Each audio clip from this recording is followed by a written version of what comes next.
누가복음 8장 1절부터 15절까지 말씀 중에 8절부터 15절까지만 교독하도록 하겠습니다. 누가복음 8장 1절부터 15절까지 말씀 중에 8절부터 15절까지만 교독하겠습니다. 더러는 좋은 땅에 떨어지되 나서 백배의 결실을 하였느니라. 이 말씀을 하시고 외치되 들을 귀 있는 자는 들을지어다. 이르시되 하나님 나라의 비밀을 아는 것이 너에게는 허락되었으나 다른 사람에게는 비유로 하나니 이는 그들로 보아도 보지 못하고 들어도 깨닫지 못하게 하려 함이라. 길가에 있다 무슨 말씀을 들은 자니 이에 마귀가 가서 그들이 믿어 구원을 얻지 못하게 하려고 말씀을 그 마음에서 빼앗는 것이요.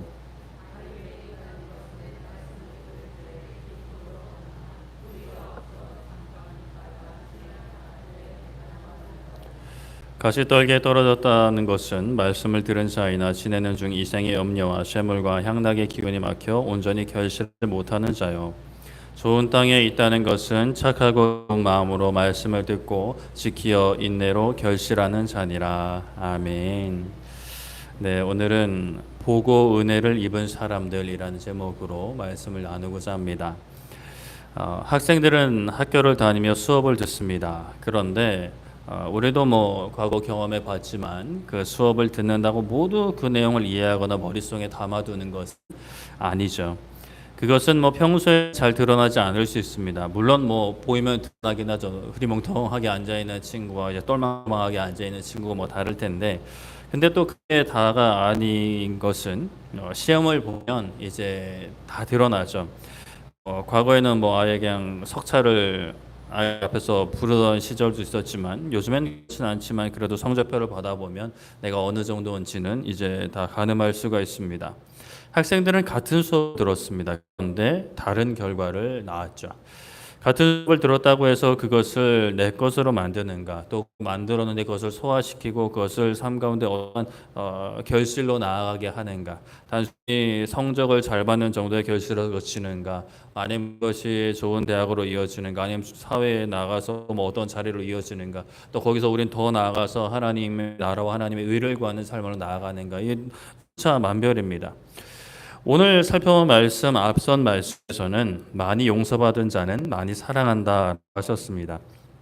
예수님께서 한제에 들어가셨을 때 눈으로 발을 적시고 머리카락으로 발을 닦고 발에 입을 맞추며 발에 향유를 부은 여인이 있었죠. 바리새인이었던 그 초대자는 예수님을 극진히 대접하지는 않았지만 이 여인은 예수님을 정말 혼신을 다해 붙잡으려 했습니다. 그녀는 그래서 죄사함의 은혜를 받게 되었죠. 이 여인 외에 은혜를 입은 여인들이 더 있었습니다. 말씀 1절에 보면 예수님께서 각 성과 마을에 두루 다니시며 하나님의 나라를 선포하셨다. 복음을 전하는 거죠.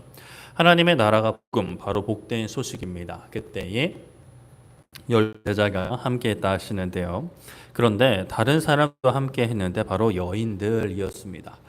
악귀 쫓아내심과 병고침을 받은 어떤 여자들, 귀신 나간 막달라 마리아와 헤롯의 청지기 구사의 아내 요한나, 수산나와 다른 여러 여자가 함께하며 자기들의 소유로 예수님과 제자들을 섬겼다 합니다. 누가 섬긴다고 돈을 주는 것도 아니고 돈을 써야 하는데 그렇게 자신들의 재화를 써가면서까지 예수님과 제자들을 섬기는 거죠. 왜 그랬을까? 왜 그랬을까?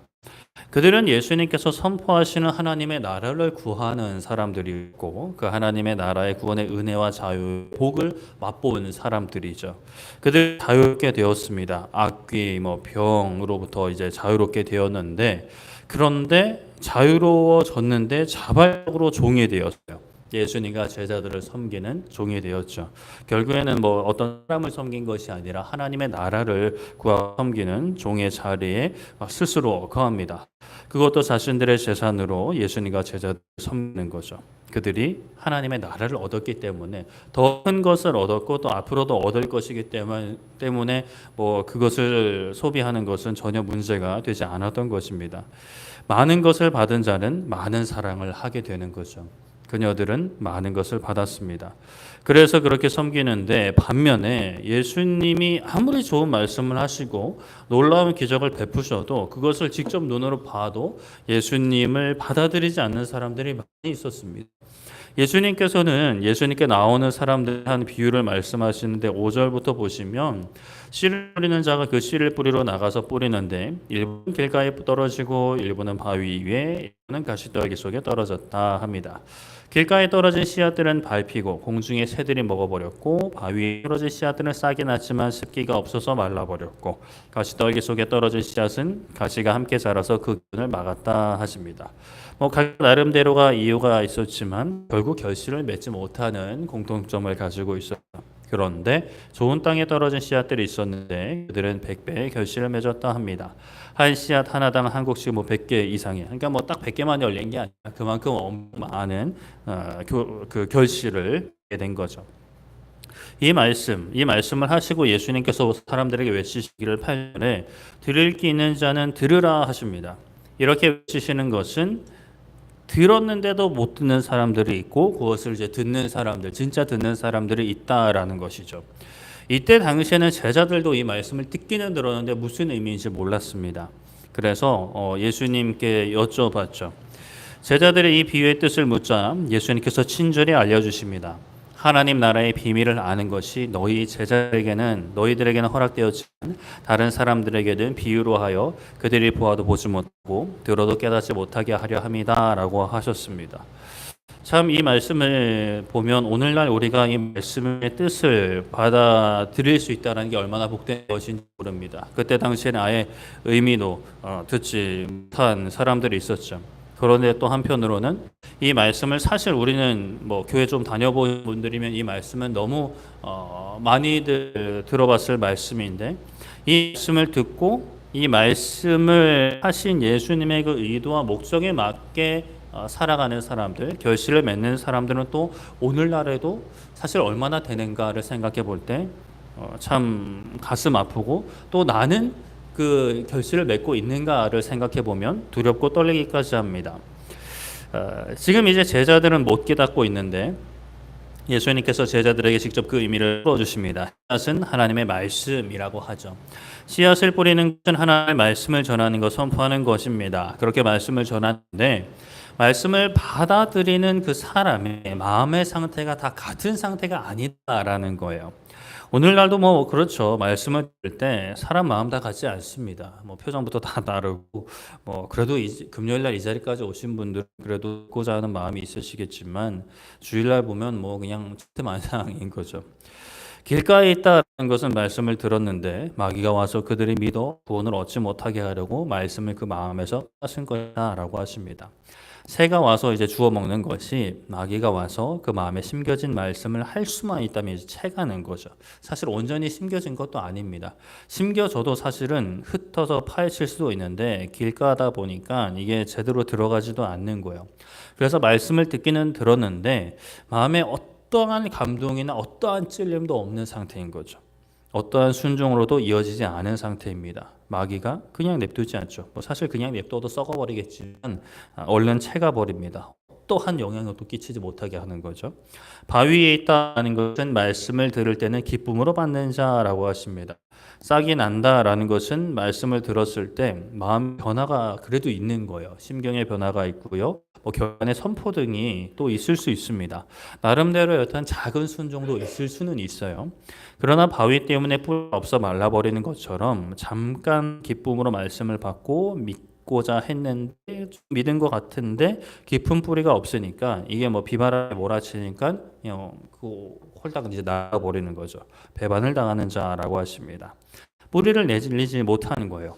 뿌리를 내리기 위해서는 순종과 순종을 통해서 더 말씀을 들음을 통해서 계속 이제 그 자리로 나아가야 하는데 그런 어떤 후속 조치가 따라주지 못하니까 뿌리가 내리지 못하니까 줄기도 건강하게 자라지 못하고 건강한 열매를 맺지 못하는 거죠. 같이 떨게 떨어졌다라는 것은 말씀은 듣지만 그 말씀 듣고 지내는 중에 이생의 염려와 재물과 향락의 기운이 막혀 온전히 결실하지 못하는 자라고 하십니다. 심겨졌고요. 뿌리를 또 내렸어요. 조금씩 좀 나아지는 거죠. 뿌리를 내렸어요. 근데 영양분을 빨아들이며 자랍니다. 그런데 그 영양분이 다른 데 이제 계속 이제 뺏기는 거예요.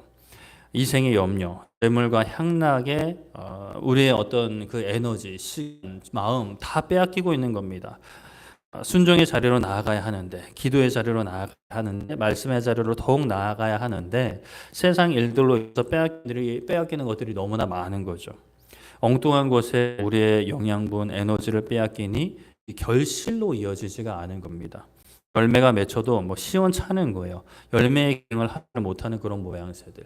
그러니까 이 땅에서도 열매가 맺혔는데 막상 까보면 안에는 뭐 좀 약간 막 텅텅 비어 있는 그런 것들이 있을 수 있죠. 사람이 먹지 못하는 열매와 같습니다. 그런데 이제 좋은 땅에 심겨진 것은 착하고 좋은 마음으로 말씀을 듣고 지키어 인내로 결실하는 자라고 하십니다. 바위도 없고요, 가시떨기도 없어요. 씨앗이 심겨지고 영양분과 물을 잘 빨아들입니다. 씨앗이 밖에 노출되지도 않고요, 뿌리를 내리게 방해하는 것도 없어요. 영양분 섭취를 방해하는 것도 없죠. 있을 수는 있어요. 있을 수는 있어요. 어느샌가 가시떨기도 씨앗이 날아 심길 수 있잖아요. 그런데 그걸 가만히 냅두지 않는 거예요.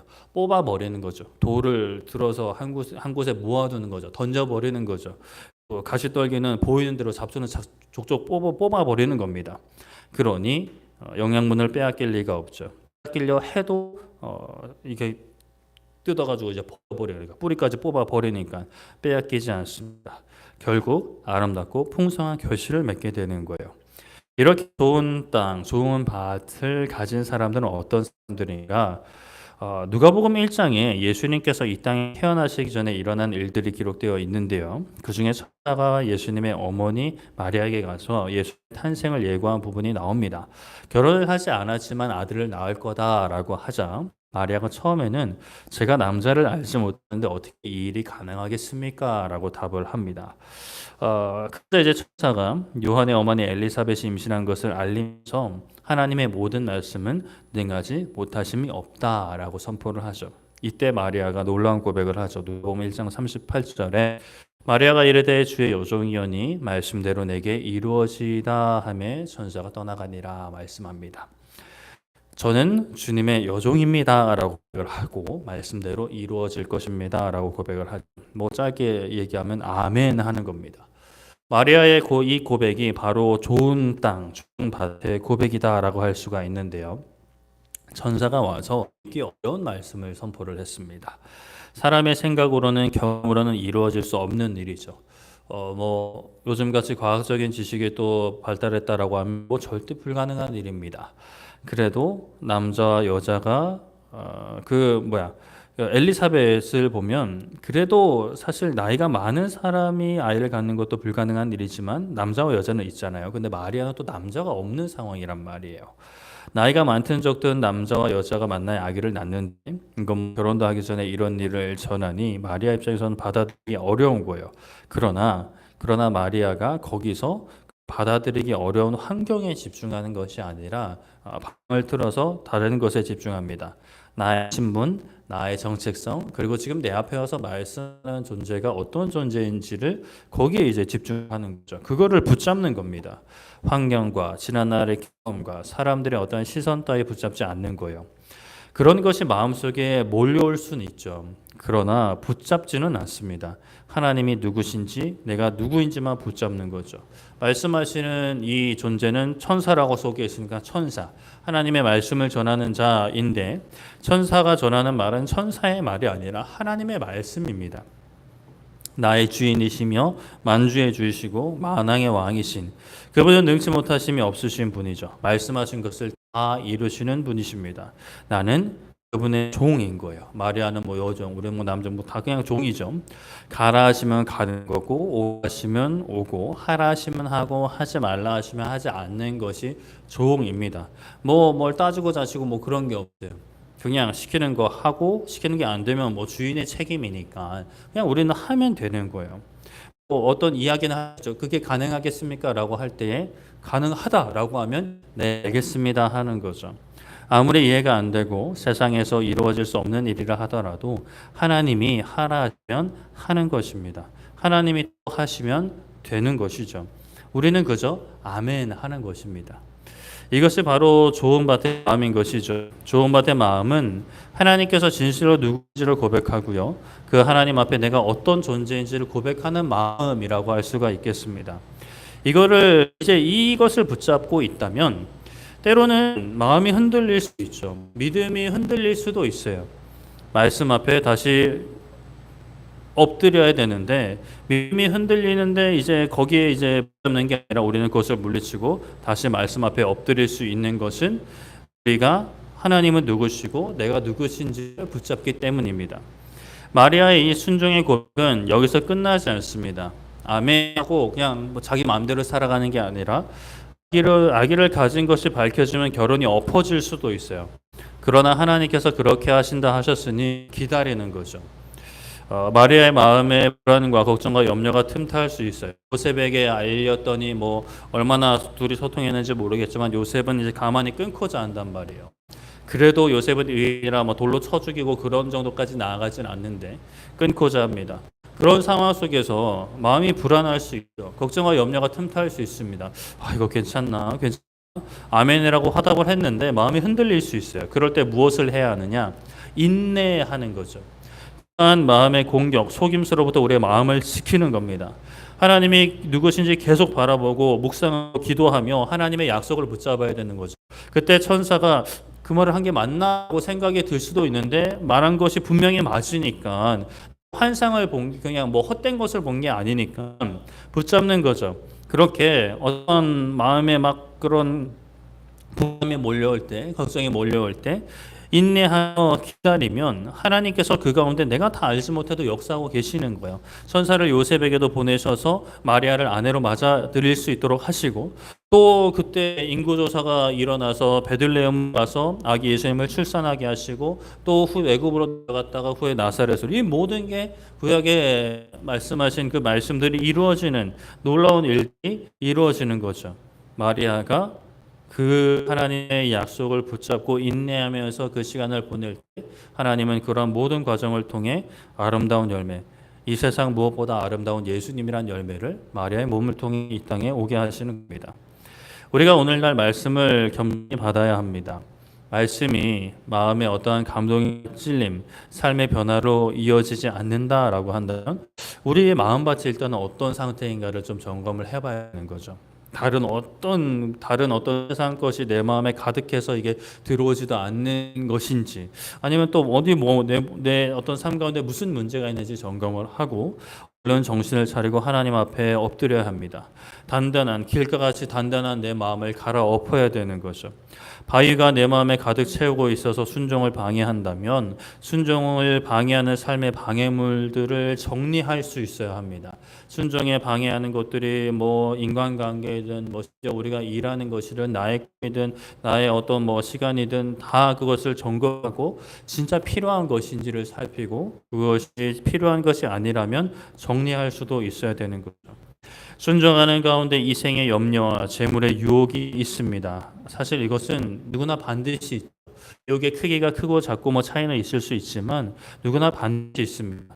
뭐 우리의 평생에 걸쳐서 뭐 항상 똑같이 있지는 않더라도 때때로 진짜 우리가 뭐 그냥 돈만 놓고 생각하면 돈이 많이 들어가는 때가 있죠. 특히나 뭐 이제 우리 수험생들 또 대학에 가고 또 공부를 할 때 뭐 어떤 과외비나 이런 교육비 같은 거 생각하면 돈이 많이 들어갑니다. 또 결혼한다 그러면 또 돈도 많이 들어가죠. 또 자녀 출산한다 그러면 또 돈 많이 들어가고 뭐 그때가 많아요. 또 갑자기 아프고 이러면은 또 그런 것들이 안 보일 수가 없는 거죠. 그러나 그럴 때 우리가 물론 그런 문제를 다 해결해야 되지만 말씀을 붙잡아야 되는 거죠. 하나님을 가장 먼저 바라봐야 됩니다. 이 모든 삶을 인도하시는 분 하나님, 모든 문제를 해결하시는 최종 결정권자는 하나님이시니까 가장 먼저 하나님을 붙잡고 걱정과 염려를 물리치고 하나님이 열어주시는 길 따라 하나하나 이제 해결을 해나가야 되는 것이죠. 그렇게 말씀을 듣고 말씀을 지키면서 인내해야 됩니다. 인내하지 않고 그냥 기다리지도 않고 어떠한 견디는 시간도 없이 모든 것이 다 잘 풀릴 거다. 그것은 아니죠. 좋은 땅도 좋은 밭도 인내해야 된다라는 것을 예수님께서 말씀을 하고 계시죠. 사람의 힘으로는 사실 오랜 시간 인내하는 것, 어려운 환경에서 인내하는 것, 우리가 순종의 자리로 나아가는 것, 우리 유혹을 이겨내는 것 사실 정말 멀리 할 수가 없습니다. 많이 할 수가 없어요. 사람의 힘으로는 금방 지치고요. 금방 꺾입니다. 그러므로 우리가 계속해서 하나님을 바라봐야 되는 거죠. 내일과 같이 하나님 바라보고요. 아침에 일어나서 하나님 의지하고, 점심에 하나님 의지하고, 하루를 마무리하면서 또 하나님 의지하고, 또 일주일에 한 번 이렇게 주일날 또 하루를 아예 완전히 분리해서 하나님을 의지하고, 또 우리 수요일 때 하나님 의지하고요. 금요 예배 때 하나님 의지하고, 이렇게 하나님을 의지할 때에 하나님께서 시시때때로 공급해 주시는 그 힘을 따라 우리가 버틸 수 있는 거죠. 인내할 수 있는 거죠. 그렇게 인내의 시간을 지나다 보면 하나님께서 허락하신 그때의 아름다운 결실을 맺을 줄 믿습니다. 그 결실은 또 무엇이냐? 또 말씀 가운데 살펴봐야겠죠. 내가 원하는 결실, 어떤 세상에서의 자랑이 아니라 하나님과의 더 깊은 교제로, 그리고 바라기는 정말 잃어버린 영혼들이 우리의 섬김과 헌신을 통해 하나님께로 돌아올 수 있다면 그것만큼 또 기쁜 일이 없겠죠. 우리의 자녀들이 돌아오고요. 가족들이 돌아오고 또 우리 부모님들이 돌아올 수 있는 또 그런 아름다운 역사가, 아름다운 그 결실이 우리의 삶 가운데 충만하기를 소망하고 축복합니다. 말씀을 정리하겠습니다. 예수님의 제자들이 함께 하는데 여인들도 함께 했다 합니다. 사실 그때 여인들은 뭐 그렇게까지 어떤 뭐라 그래요, 그 공신력이 있는 사람들이 아니었어요. 오히려 이런 말씀 복음서를 기록함에 있어서 여인들이 언급된다라는 것, 시대 사람들에게 그렇게까지 이 어떤 문서에 대한 어떤 그 신빙성을 증명하는데 도움이 되는 이야기들은 아닙니다. 그러나 분명히 기록하고 있죠. 그러한 시대 속에서도 함께했던 여인들, 섬기던 여인들이 있었습니다. 시대의 그런 문화를 뛰어넘어 예수님과 제자들을 섬기는 여인들이 있었어요. 왜냐? 그들은 은혜를 입었기 때문이죠. 그 여인들은 받은 은혜, 받은 능력, 받은 구원을 헛되이 흘려보내는 사람들이 아니었습니다. 돌밭이 아니었고 각떨기 아니었죠. 좋은 밭이었습니다. 삶의 순종으로 헌신으로 나아갔습니다. 길가와 같은 마음, 바위가 가득한 마음, 가시떨기가 가득한 마음이 아니라 좋은 땅, 좋은 밭인 거죠. 받은 은혜, 받은 말씀을 삶의 열매로, 헌신으로, 순종으로 이제 이어가는 사람들입니다. 우리도 그렇게 되어야 합니다. 말씀을 듣고요. 그런가 보다 하고 넘어가는 것이 아니라 좋은 말씀이다라고 넘어가는 게 아니라 기도로 삶 가운데 그 말씀이 살아 숨쉬기를, 말씀이 나의 삶 가운데 항상 동행하기를 기도하고요. 그리고 그 말씀을 듣고 내가 순종해야 되는 것들이 있다면 작은 순종이라도 정말 조금씩이라도 정말 큰 순종은 아직 엄두가 나진 않지만 그래도 나도 큰 순종을 하고 싶습니다라는 어떤 소망하는 마음을 가지고 지금 작은 순종, 작은 사랑과 작은 헌신과 작은 희생과 작은 양보를 통해 작은 복음 전함을 통해 수준의 자리로 나아가며 걱정과 유혹과 싸우면서 인내하며 열매를 맺을 때까지 나아가야 되는 거죠. 이러한 길 가운데 우리는 언제나 열매를 맺을까? 나는 언제나 열매를 맺을까? 이런 생각이 들 때도 있죠. 그것 또한 우리가 말씀을 붙잡고 물리치면서 인내하면서, 물론 내가 바른 길을 가고 있는 것이 맞는가를 말씀을 통해 항상 점검하는 것도 필요하지만, 그러나 우리가 말씀 가운데 거할 때 하나님께서 반드시 열매를 허락하실 것을 믿고 우리는 나아가야 되는 것이죠. 그렇게 우리 모두는 정말 좋은 땅으로 인내하여 말씀의 씨앗을 받아들이고 삶 가운데 아름다운 열매로 빛을 비추고요. 어디를 짠맛을 잃어버리지 않은 소금처럼 짠맛을 내고요. 그렇게 하나님의 영광을 선포하며 그리스도의 향기를 전할 수 있는, 그래서 우리만 구원받고 끝나는 것이 아니라 많은 사람들에게 복음을 전하고 함께 주님에 안길 수 있는 우리 모두 되기를 소망하고 축복합니다. 이 시간에 또 찬양하고 기도했으면 좋겠는데요. 우리 아까 함께 드렸던 찬양, 전능하신 나의 하나님, 능치